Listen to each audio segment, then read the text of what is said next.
जय जगन्नाथ सांग मैंने केमती अच्छा आपण मैंने आशा करुँच आपण मैंने बहुत भल थे।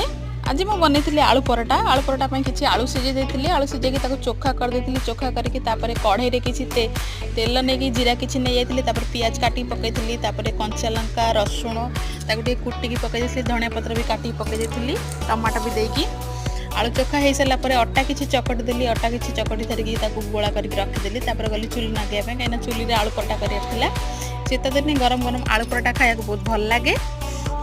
शीत दिन मुझे बहुत बनाए आलू परोटा देखु आलू परोटा हो गला मोर चुली करके आनली आलू परोटा हो सारापर किसी पोरुओ बनई पोरुओ थिला टमाटो चटनी सहित गरम गरम आलू परोटा बनईकी आम माँ झील खाइलु बाबा खाई ड्यूटी पलैते।